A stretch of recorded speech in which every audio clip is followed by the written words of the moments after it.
Namaskar. Welcome to this session. We have been considering how the Prakriti works, and we were considering Vyasa's passage, which paraphrased wonderfully, beautifully, very lucidly but succinctly, how the Prakriti works. And it should be noted that in the course of that paraphrasing, it is also mentioning, which might go uncited for a layman or for a raw beginner who is studying the Yoga Sutra and Yoga Bhashya. It is this. The Prakriti is, of course, a material cause, and it is evolving the endless phenomenalism in the universe, which is indeed boundless. But the paraphrase gives an answer to a question.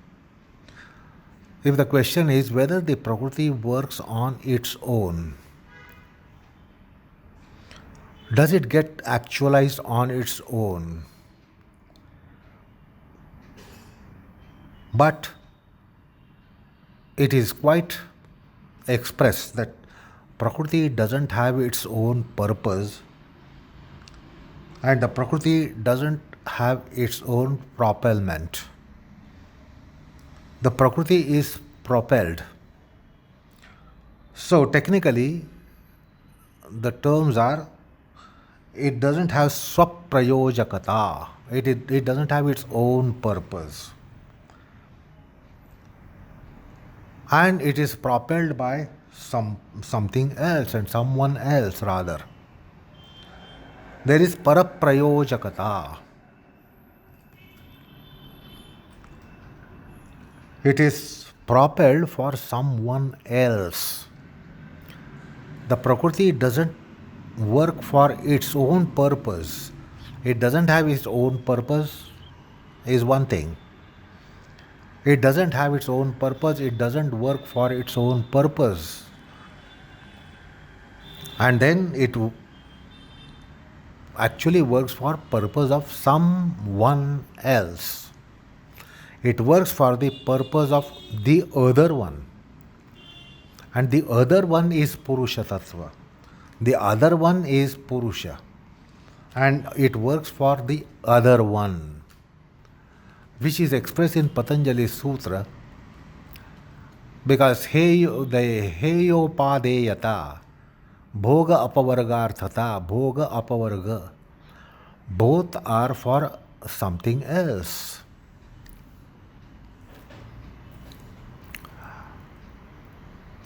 The example that can be given here, that a material object like chair, the chair is not for itself to be sitting on it, but for the other one to sit on it. The car, the vehicle, is not for itself to be having a drive and go for a drive, but it is for someone else to have a drive in it. So, it is for the purpose of the other, which is expressed in the philosophy of Patanjala's, both in Patanjali's statement and Vyasa's statement. So, who is this other one? The other one is Purusha Tattva. Now,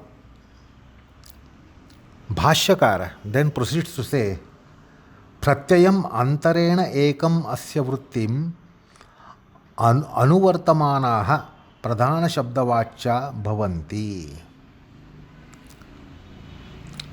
So, the Prakriti itself doesn't manifest for itself. Its abhivyakti or manifestation is for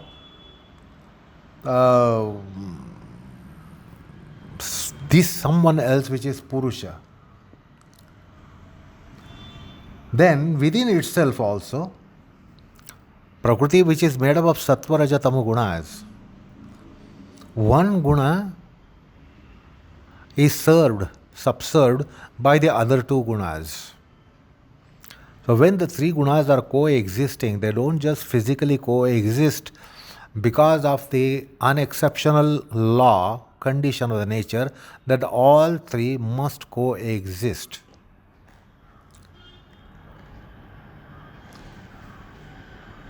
But the two gunas serve the Angi guna by becoming Anga. The two gunas will always serve one, which is the whole, by becoming the part. So there are always two gunas which are Anga, while one guna is Angi.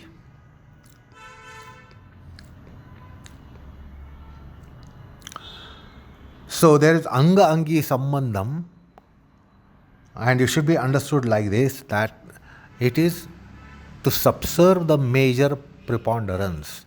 Sattvic object, the sattva guna becomes Angi, Rajatama guna become Anga.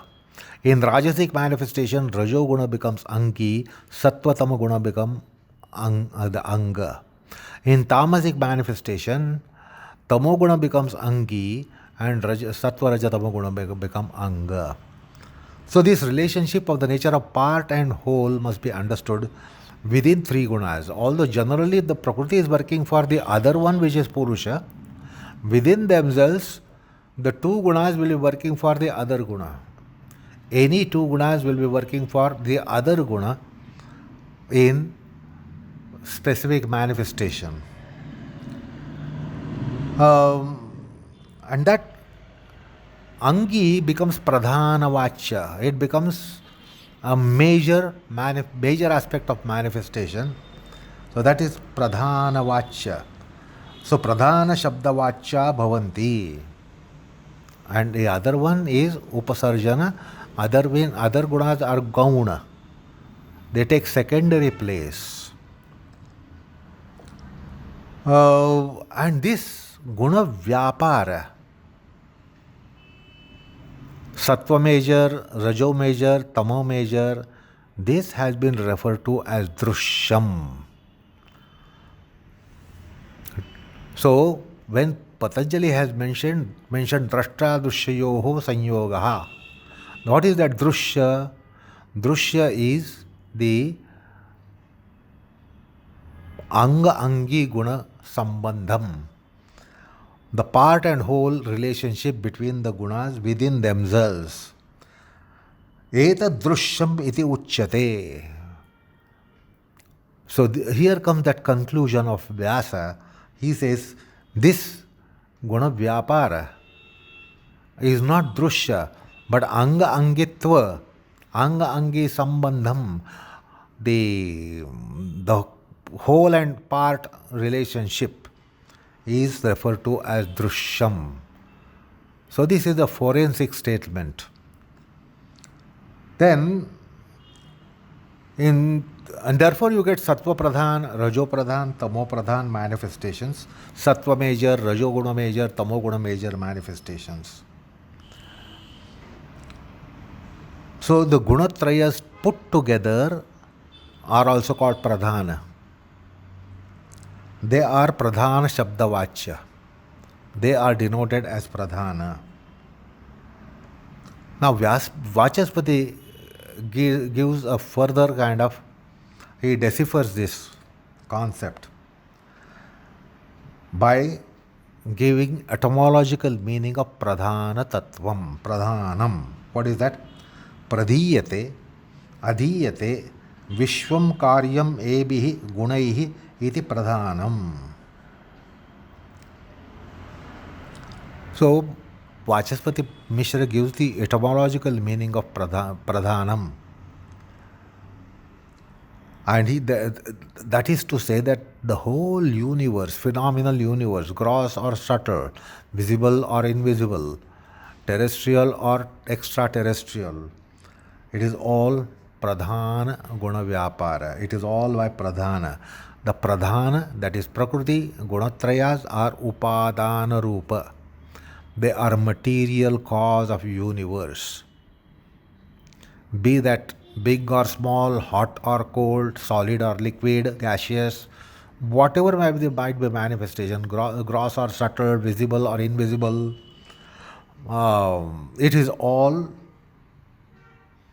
of the nature of Prakriti, and the Prakriti is the Upadana Rupa in that manifestation. It is material cause. And this Guna Samuha, the Guna Samuccaya, the three togetherness is also called Pradhana. And Pradhana it comes from Dhatu, Dha. Root is Dha. And this Dhatu, the root, comes for Dharana, holding, sustaining. So, that by which the universe is maintained is also Pradhana.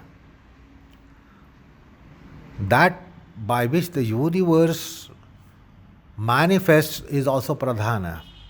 And that by which the universe is sustained is also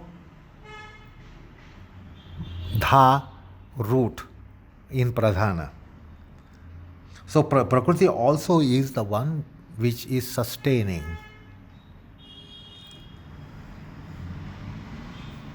So it is Trigunas which manifest in the form of cause and effect. Karya Karana Rupam. The Prakriti itself is effect and Prakriti itself is cause.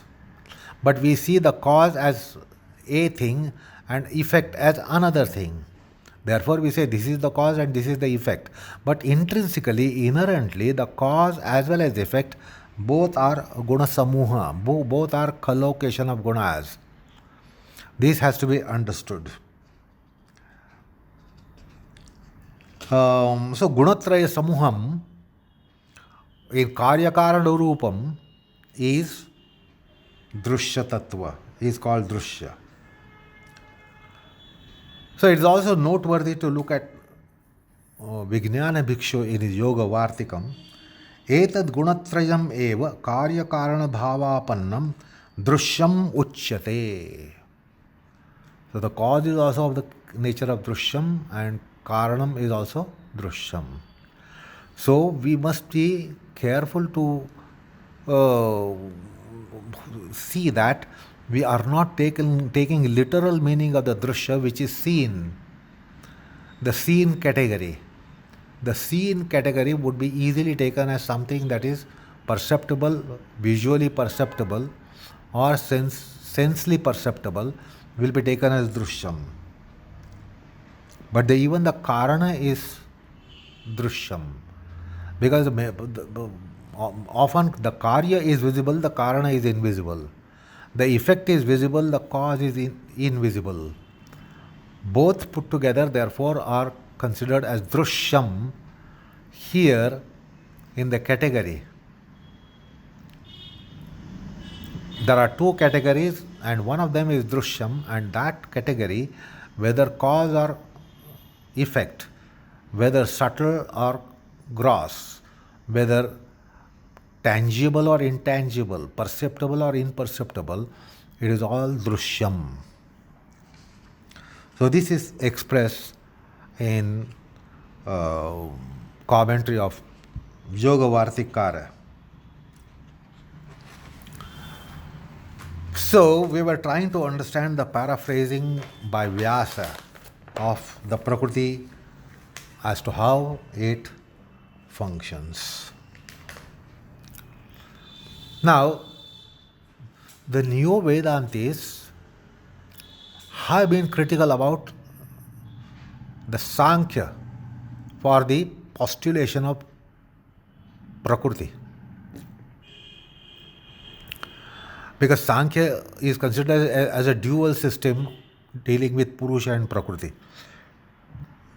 And the Prakriti is said to be material cause of anything. and precisely material cause, incidental cause, coefficient cause, everything is Prakriti. But then, since it doesn't work on its own, there is an instrumental cause by way of Purusha. It is with the proximity of the Purusha, with the contact of Purusha, with the touch of Purusha, with the purpose of Purusha, the Prakriti starts manifesting in multitudinal ways with endless process of cause and effect and cause and effect and cause and effect and cause and effect. So they think this Prakriti term is of Sankhyas. And in Neo Vedanta, you will see that they have a critical stand here, because in the Vedanta of Brahma Sutra, the major antagonizing view is of Sankhya. So it is Pradhana Purva Paksha. And then the Vedanta of Brahma Sutra is trying to refute the Sankhya. And the Neo Vedantis have taken advantage to really look down upon the Sankhya tenets. They are averse of Sankhya tenets, the Prakriti Purusha duality. But the Prakriti term has come in very scriptures, in Shruti, in Smriti, in Vedas, in Vedanta. The term Prakriti has come. And if a Vedanti like monist believes in Maya, postulates Maya, and then with the help of Maya refutes the Sankhya point of view of Prakriti, Shvetashvatara Upanishad in 4.5 says Maya tu Prakriti.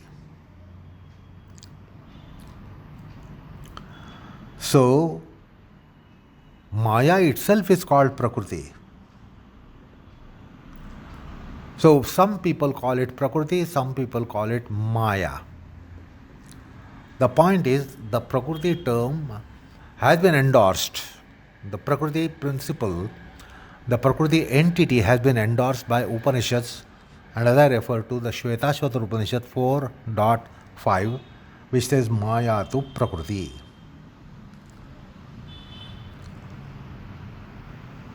So,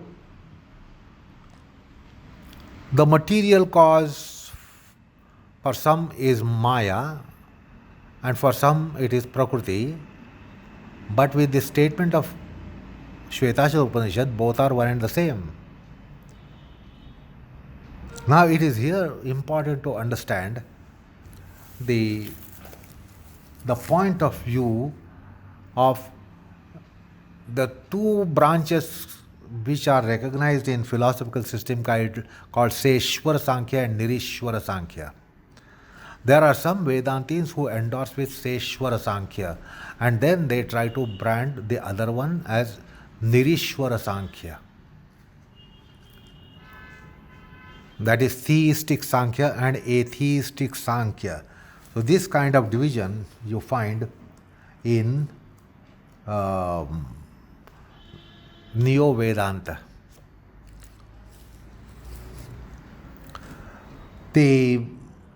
Even the concept of pradhana can be traced in Smriti, Mahabharatam, Shanti Parva 314.1.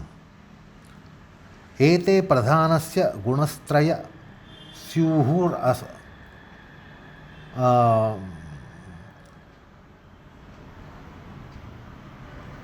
So pradhana is gunastraya, which is endorsed by Mahabharata.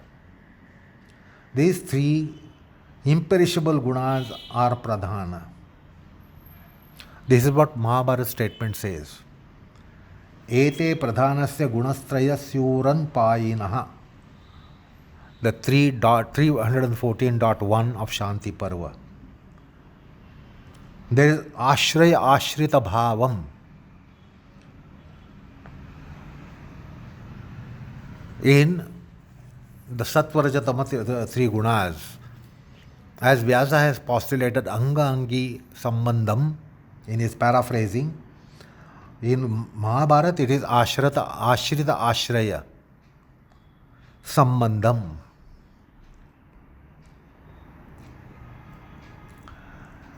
Now, this Sattva Tama Guna as Prakruti is also endorsed by Bhagavad Gita in the 14th chapter. Worth taking note of it. 14.5 Sattva Rajatama iti guna Prakruti Sambhava.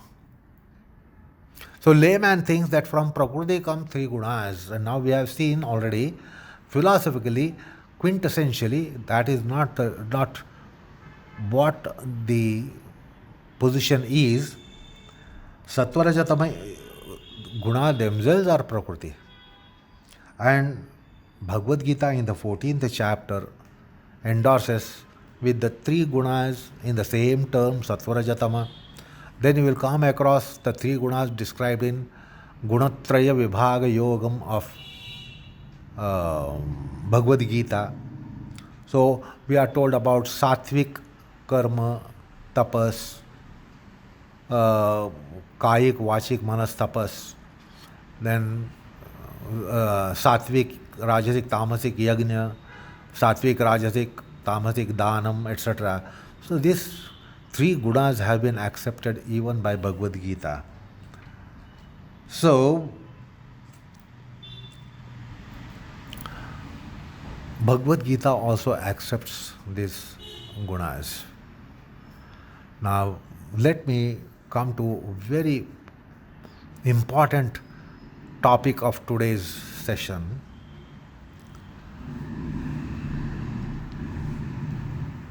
The Sankhya of Patanjala's is not ditto identical to the Sankhya of Ishvara Krishna.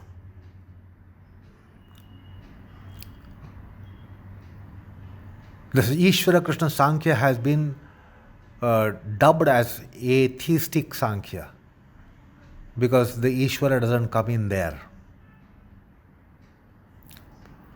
Only Pradhana, Prakruti and Purusha Tattva, the two are mentioned, and the whole phenomenalism is because of Prakruti Purusha conjunction, Prakruti Purusha contact, Prakruti Purusha union, and that's how the Sankhya of Ishvara Krishna has been taken.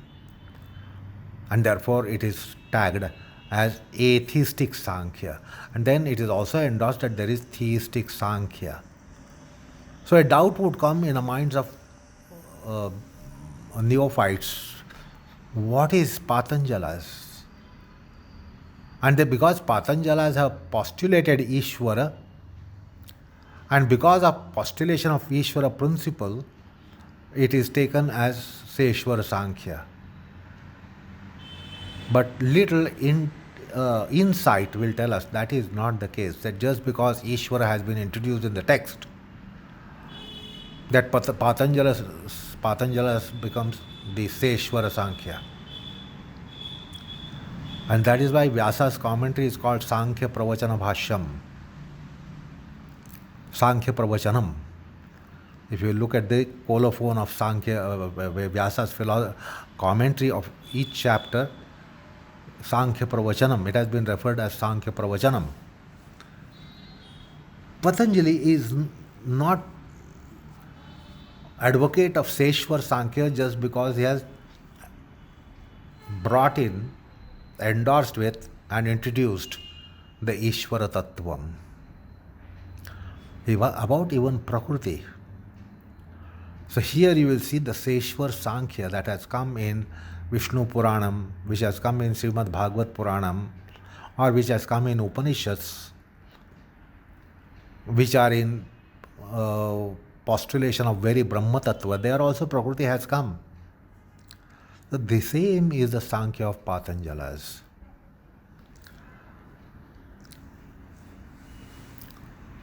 So Patanjala's, in defining Ishvara, define it as Purusha Vishesha.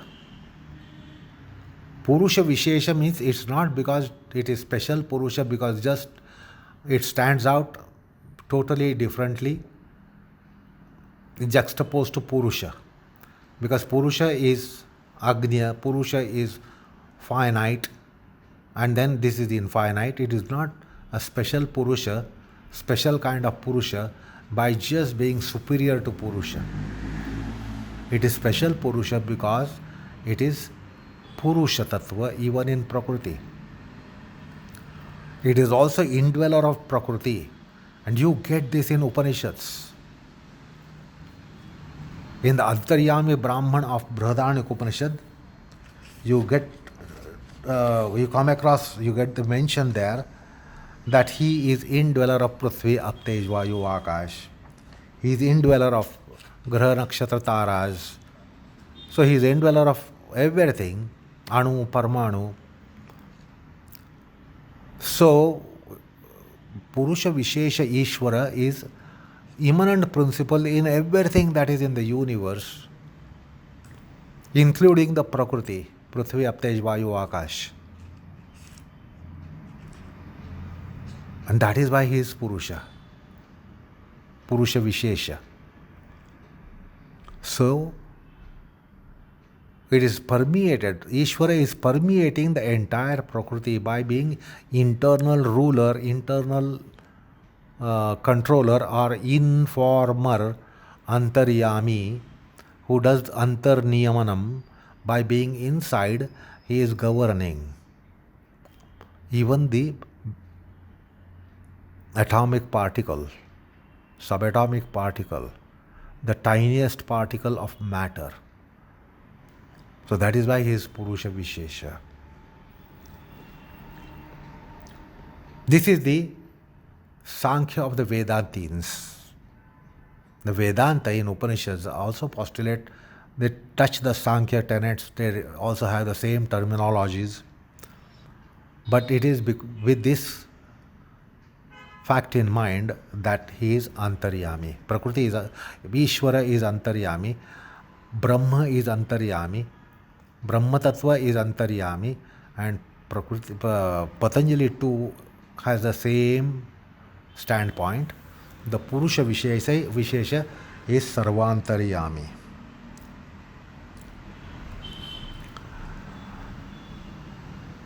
So Patanjali is referring to the same Prakriti that you get in Bhagavad Gita. There are certain verses of Bhagavad Gita. I recall the one there which says, Mayadhyakshena Prakritihi Srujate Sacharacharam, or Mama Yonir Mahad Brahma Tasmin Garbham Dadamyaham. Daivi Esha Gunamayi Mama Maya Durantya. So the gunas, Patanjali also holds the gunas both as propitious for emancipation and also antagonizing in the realm of Bhoga. The Prakriti is not Heya Tattva, there is Heyo Padeyata. Because there is Purushartha, and Purushartha is of the nature of Bhoga and Apavarga, one that should be sought after and one that should be left behind. The Bhogam is something that should be left behind in spiritual path. Apavarga is something that should be embraced, and Prakriti has both the potentials to grant Bhogam as well as Apavargam. So Prakriti is not Heya Paksha totally. So Patanjali is also endorsing that Prakriti is also having endowments for Parama Purushartha of the nature of moksha. So Daivihi Esha Gunamayi Mama Maya. Bhagavad Gita very succinctly says that it is Daivi. Prakriti is Daivi. Gunamayi Prakriti is Daivi. Daivihi Esha Gunamayi Mama Maya. So this is the positive aspect of Prakriti. But what is negative aspect of the Prakriti in Bhagavad Gita? Mama Maya Durantaya. It is difficult to cross over. It should be crossed over, but very difficult to cross over. So the Heyo Padayata is sounded in this verse of Bhagavad Gita, which says, Daivi Esha Gunamayi Mama Maya Durantaya. So there is godliness in Prakriti on one hand, and on the other hand, by being Maya, it is difficult to cross over. So the Prakriti has both the positive and negative aspects inherently in it. And this is important thing to be noted. Then the other verse of Bhagavad Gita is also worth making note of. So you will see how the Prakriti is also his power, his Maya, and under his presidency it works. Mayadhyakshena Prakriti suyate sa characharam. Hetunanena kaunteya jagad viparivartate. So he says, Arjuna, with me as the presiding deity or presiding force over Prakriti, nature brings forth the whole creation consisting of both sentient and insentient beings. It is due to this cause that the wheel of samsara is going on. So the Prakriti is working under his presidency, not only superintendency, but under his power. It works under his power, the power of the Almighty. Then you will get quite elaborately description of Prakriti in the 14th chapter, rightly called as Guna Traya Vibhaga Yogam, the 14th chapter. And there the statement, as we already quoted, Satvarajatama iti guna prakriti sambhava. So the Satvarajatama guna concept is in Shastras, is in Shrutis and Smrutis. We refer to that quotation from Taittiriya Aranyakam and Shvetashatar Upanishad in the previous session, where Shukla, Rohita, Krishna were the terms for Satvarajatama. So this Prakriti has been a postulation in Upanishads, has been postulation in the Vedanta, has been postulation in Shastras, Shrutis and Smrutis.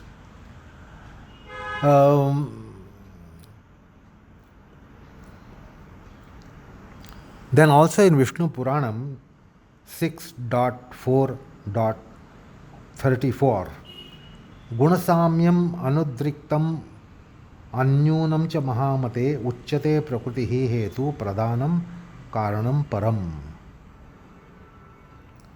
So the Prakriti also has a specific meaning, that is pradhana or gunasamyavastha. That is also Prakriti. And guna vaishamyavastha, the creation phase, is also Prakriti. And these gunas as Patanjali will be explaining in the following sutra, Vishesha Vishesha Lingamatri Alingani Gunaparvani 2.19 tells us about how the gunas work in different phases. So also in the 4th chapter, 13th sutra, Patanjali says, Te Vyakta Sukshma Gunatmanaha. So about Prakriti, Patanjali has sufficiently mentioned how it works, why it is there, what is the purpose of it, what is the role of it. The point is the guna and prakriti or pradhana, they should be also seen as synonyms, and also we should see the difference between the three mentions. The gunas are so pervasive. I recall Bhagavad Gita again, where it's a unique statement of Bhagavad Gita. Nowhere it has been mentioned about the Vedas. Traigunya Vishaya Veda. Traigunya Vishaya Vedaha Nistraigunyam Bhavarjuna is what Arjuna is advised, that Vedas are completely subsumed by gunas, because Vedas have every purpose, mundane purpose, materialistic aspect of life to spiritual summum bonum in life. Everything comes in Vedas, and therefore sattva raja tama gunas are completely subsuming the Vedas, and therefore you need to go and transcend nistraigunyam bhavarjuna. You will find your essential state when you go past the three gunas. So Vedas are also declared as sattva raja tama gunatmaka, because Vedas are for everyone: sattvic life, rajasic life, tamasic life. The needs of sattvic life, needs of rajasic life, needs of tamasic life. The process of sattvic life, the process of rajasic life, the process of tamasic life. It's encompasses all kinds of beings, and no one is weeded out in Vedas. So it is because the Vedas are also gunatmaka. So anyway, we were trying to understand the sattva rajatama three gunas, their swarupam, their karya, their vyapara, their function, their role, and their nature, which has come in this sutra 2.18. Now, the sutra, the gunas in all forms of it are not tangible to senses, graspable to senses. So how can the gunas be validated?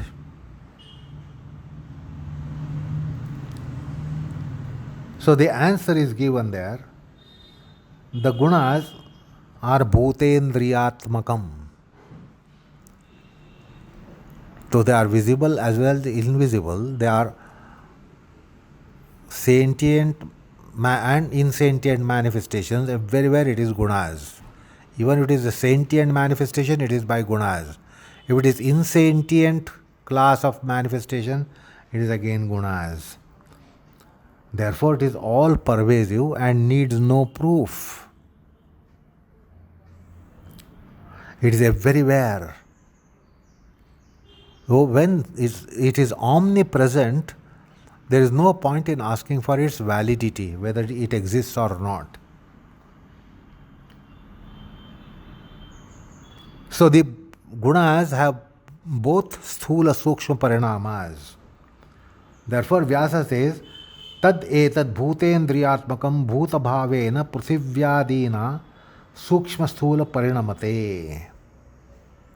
So it manifests in both the forms sthula and sukshma. So this brings us to that part of the sutra which is telling us bhutendriyatmakam. What is bhutendriyatmakata and what is indriyatmakata? So gunatraya parinamas are of three classes: sattva preponderance, raja preponderance, tama preponderance. You get the subset of sattva rajasic, sattva tamasic, raja tamasic. All the three gunas would be there.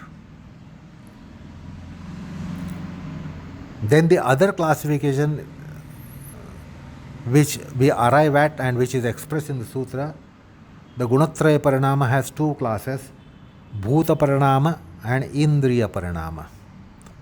The bhuta parinama has reference to so-called inert matter, so-called non-living matter, and indriya parinama is reference to living aspect of creation. So in Sthula Parinama, Bhuta Parinama, we have again sub-classes. Sthula Bhuta Parinama, Sukshma Bhuta Parinama. So there are Pancha Tattvas which are Sthula as well as Sukshma. So Sthula are referred to as Panchamahabhutas and the Sukshma are referred to as Tanmatra in Sankhya and in Patanjali system as well. Then Indriya Parinamas are also have subset. The Sthula Ekadashendriya Parinama and the Sukshma Mahad and Ahankara Parinama. Bahya Karanas and Antak Karanas. They are again all Gunatmaka.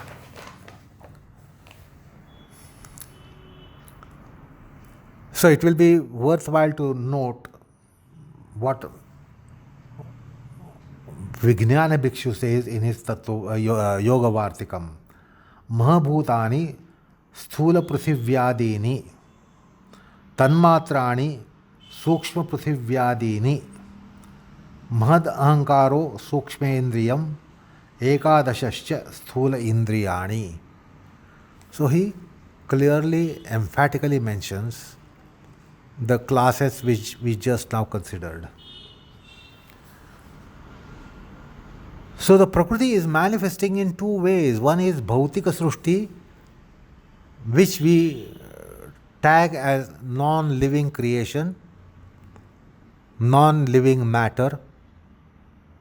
Now, with little insight, you cannot call it non-living because it is internally permeated or centrally occupied by Ishvara Tattva, being Purusha Vishesha. Now, Purusha Vishesha Tattva Ishvara will never be tagged as inert. And therefore, in one sense, this classification loses that validity. It is functional classification required to know the phenomenal world, that it is made up of living, non-living things. But actually, there is nothing that way, because the living Ishvara principle is immanently present even in non-living matter such as stones and boulders and metals and whatnot. So this Sankhya point of view of Patanjali must be taken note of, because in the Sankhya of Ishvara Krishna you will not get this even by implied purport, because it purely deals with the duality of Prakriti Purusha. And then many times it is Patanjalas are equated with Sankhyas of Ishvara Krishna. But there is a Sankhya which is called Seshvara Sankhya. Traditionally it was called Kapila Sankhya. Kapila Mahamuni was the one who expounded Sankhya, and he expounded Sankhya where or which you can find the trace of it in Sankhya of Vishnu Puranam, Sankhya of Upanishads, Sankhya of Srimad Bhagavad Puranam, and Sankhyam of Bhagavad Gita. So, now we will have to understand this concept of Bhutendriyatmakata, and we have just touched upon it. Now we will try to proceed in our next session to this part of the paraphrase or the part of Sutra, Bhutendriyatmakata. And let's try to understand this with a little more orientation to the Prakriti unfolding in the form of living, non-living, phenomenal creation. But that is for next session. Namaskar all of you.